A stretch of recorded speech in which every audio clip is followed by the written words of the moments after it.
Hello friends, मैं हूँ तेजस और आज हम एक्सप्लेन करने वाले हैं दुनिया के जाने माने डिक्टेटर एडोल्फ हिटलर के बारे में कि हिटलर ने करोड़ों लोगों को कैसे ब्रेन वॉश किया अपना अंधभक्त बनने पर। कौन सी स्ट्रैटेजी का उपयोग किया इसने ये करने के लिए। और एक दिलचस्प कहानी आज के वीडियो में मैं आपको बताऊंगा जो कि है अल्बर्ट आइंस्टाइन की। जाने माने साइंटिस्ट को कैसे ट्रीट किया गया हिटलर के द्वारा। आइए जानते हैं। बात है 10 मई 1933 की। 25,000 किताबें जलाई गई नाजी पार्टी द्वारा। इन्होंने कहा कि ये किताबें अनजर्मन है, मतलब एंटी नेशनल है। ये किताबें, इससे पहले इन्होंने बहुत किताबें बैन करने की भी कोशिश की, लेकिन रेगुलरली हिटलर के अंडर ऐसे इवेंट होते थे जिनमें किताबें जलाई जाती थी और ऑलमोस्ट हर टाइप की किताबें होती थी, जैसे कि साइकोलॉजी किताबें, डेमोक्रेसी, ऐसी किताबें जो जूस लोगों ने लिखी हो, फॉरेनर्स ने लिखी हो, आर्ट के ऊपर, थिएटर के ऊपर, फिजिकोलॉजी के ऊपर, ऑलमोस्ट हर टाइप की किताबें जलाई जाती थी।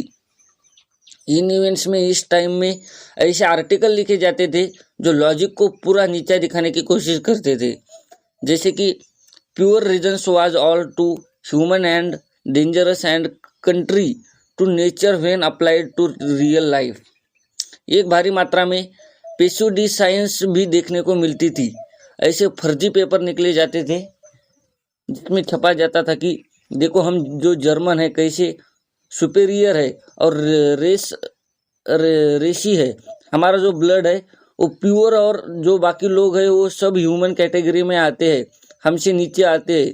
और जर्मन में यूनिवर्सिटी में एक टाइट कंट्रोल भी जमाया जाता था नाजी पार्टी के द्वारा। यहाँ तक कि जो यूनिवर्सिटी के प्रोफेसर थे उन्हें चुना जाता था, नाजी पार्टी ही उन्हें यानी सब्जेक्ट पढ़ाए जाते थे यूनिवर्सिटी में। उसमें एक स्ट्राइक कंट्रोल जमाया जाता था, जो भी चीज़ें पढ़ाई जाएगी नाजी आइडियोलॉजी की ही पढ़ाई जाएगी। ऐसा तो उन यूनिवर्सिटी के प्रोफेसर को बाहर का रास्ता दिखाया जाएगा, जॉब से निकाल दिया जाएगा जो ये चीज़ें नहीं करेंगे। ऐसे में बहुत कम लोग थे जो जिनमें हिम्मत थी बोलने की, क्योंकि उनकी जॉब चली जा सकती थी। लेकिन एक ऐसे रियर एग्जाम्पल थे दुनिया के सबसे फेमस साइंटिस्ट अल्बर्ट आइंस्टाइन। इन्होंने शुरू से ही पब्लिकली क्रिटिसाइज किया था हिटलर की पार्टी को। हिटलर के पावर में आने के बाद उन्होंने प्रोटेस्ट के तौर पर आइंस्टाइन को उनकी जॉब से निकाल दिया गया, और उन्होंने ये भी कहा कि मैं इस देश को छोड़कर जाना चाहता हूँ। इसके बाद जर्मनी का जो बिकाऊ मीडिया था, जो हिटलर के हाथों में बिक गया था, उन्होंने जी भर के आइंस्टाइन के खिलाफ फर्जी खबरें छपी कि उनके ऐसे कार्टून्स छपे गए जहाँ पर उनकी नाक देखो एक तरफ जू जैसी बनाई गई है। क्योंकि आप जानते ही है कि जू जो है कितना डिजन किया जाता था, क्रिटिसाइज किया जाता था नाजी पार्टी द्वारा जू लोगों को। इतना ही नहीं, बर्लिन में आइंस्टाइन के साइंटिस्ट पेपर को भी जला डाला नाजी पार्टी द्वारा। कुछ अखबारों में तो ये भी लिखा कि वो कम्युनिस्ट के साथ मिलकर देश के खिलाफ साजिश कर रहे हैं। नाजी का प्रोपेगेंडा मिनिस्टर जोबस ने ये एक फोटो दिखाया आइंस्टाइन का, जिसके ऊपर लिखा था नॉट येट हैंगड, यानी उनकी जान को भी खतरा था।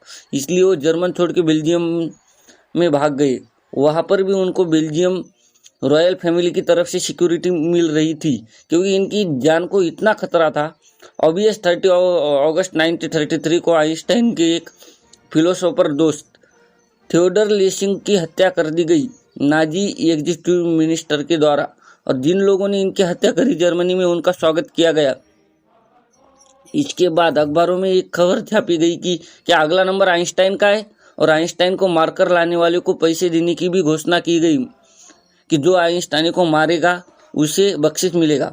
आइंस्टाइन को बेल्जियम छोड़कर इंग्लैंड तक भागना पड़ा, जहां पर 247 बॉडीगार्ड उनके साथ रहते थे कि कोई नाजी का आदमी यहाँ भी इन्हें मारने के लिए ना आए, या इंग्लैंड तक। अनफॉर्चुनेटली ऐसा नहीं हुआ, और आइंस्टाइन ने एक अनजान गांव में बैठकर यूनिफाइड फील्ड थियरी लिखी, जो कि आज हम किताबों में पढ़ते हैं।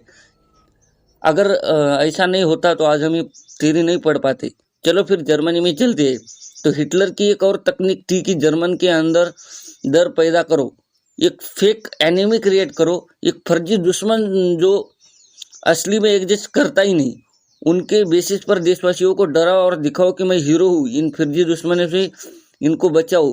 इस केस में फर्जी दुश्मन थे जू लोग। छोटी खबरें फैलाई गई कि जू कैसे अनस्पॉन्सिबल है, देश के लिए अनरिस्पॉन्सिबल है, उन्हें जबरन देश का दुश्मन बनाया गया। हिटलर द्वारा ऐसे प्रोपोगंडा पोस्टर छापे गए जो दिखाते हैं कि कैसे एक बार हारने की यानी फर्स्ट वर्ल्ड वार हारने की वजह ज्यू लोग ही है, जो कि बात बिल्कुल झूठी थी, क्योंकि जर्मन मिलिट्री में 1 लाख से ज़्यादा ज्यूस लोग थे और 12,000 लोग शहीद हुए थे। आपको लग रहा होगा कि जर्मन को आम लोगों ने कैसे ये सब बातें मान ली। इसके पीछे 2 मेन रीजन थे। पहला ये है कि पूरी मीडिया हिटलर के हाथों बिक चुकी थी। मीडिया में भी ऐसा खबरें दिखाई जाती थी, लोगों के पास कोई और सोर्स ही नहीं था, क्योंकि लोग पूरी मीडिया पे विश्वास करते थे, सोर्स ही नहीं बचा था खबर जानने का, तो लोग उसी से विश्वास करते थे। सेकंड रीजन ये था कि अनएम्प्लॉयमेंट बहुत ज़्यादा थी, पॉवर्टी ज़्यादा थी, इसलिए लोग ऐसी चीज़ों में विश्वास करते थे। अगली स्ट्रैटेजी थी हिटलर की, अपने आप को एक मसीहा की तरह दिखाना कि मैं एक सेवियर हूँ और आकर देशवासियों को बचाऊंगा। 1923 में एक बायोग्राफी लिखी थी जिससे हिटलर को जॉर्ज क्रिस्ट से कंपेयर किया गया था कि वो एक ऐसे इंसान है जो जर्मनी को आकर बचाएंगे। बाद में पता चला दोस्तों कि ये बायोग्राफी खुद हिटलर ने ही लिखी थी, यानी खुद ही बड़ेपन पेल रहा था, खुद ही खुद की तारीफ कर रहा था, लेकिन बुक छापते वक्त किसी और का नाम लिखा था। देखो दिमाग। और एक बात और भी थी, हिटलर को जानी मानी कंपनियों से फंडिंग मिलती थी जो आप आज जानते ही हो, जैसे कि Volkswagen, BMW, Kodak, Siemens, Nestle, Fanta, Ford, इन सारी कंपनियों ने हिटलर को फंडिंग दी थी हिटलर के टाइम पे।